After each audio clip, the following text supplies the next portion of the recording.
తిరుమల తిరుపతి దేవస్థానం నిత్యాన్నదాన పథకానికి విజయవాడ తెలుగుదేశం కార్యకర్తలు 10 టన్నుల కూరగాయలు వితరణ చేశారు.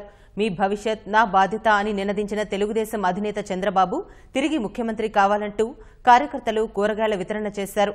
అలనాడు తెలుగుదేశం వ్యవస్థాపక అధ్యక్షుడు ఎన్టీఆర్ తిరుమలలో ప్రారంభించిన నిత్యాన్నదాన పథకం భక్తులకు అత్యంత ప్రియమైన అన్నప్రసాదంగా మారిందని ఎమ్మెల్యే గద్దె రామ్మోహన్ రావు గుర్తు చేశారు.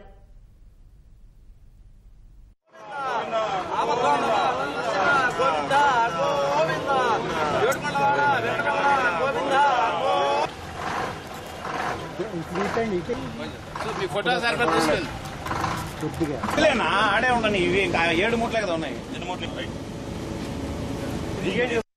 రాజకీయాల్లో ఒక చక్కటి విధానం, ప్రజల శ్రేయస్సు, ప్రజల జయం అనే విధానాన్ని ముందుకు తీసుకెళ్తున్న వ్యక్తిగా ఈరోజు ఆయన మళ్ళా సీఎంగా కావాలని చెప్పి తెలుగుదేశం పార్టీ కార్యకర్తలు, అభిమానులు వాళ్ళందరూ కూడా ఏ వెంకటేశ్వర స్వామి అయితే ఆయన బ్రతికించారో ఆ వెంకటేశ్వర స్వామి దేవస్థానంలో నిత్యం జరిగే ఉచిత అన్నదాన కార్యక్రమం ఒక పవిత్రమైన కార్యక్రమం. అది నందమూరి తారక రామారావు గారు ప్రవేశపెట్టిన కార్యక్రమం.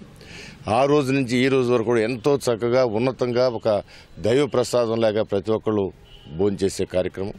ఆ కార్యక్రమానికి ఇవాళ 10 టన్నుల కూరగాయలు మరి పెద్దలందరూ కూడా ఇవాళ పంపించడం జరుగుతూ ఉంది.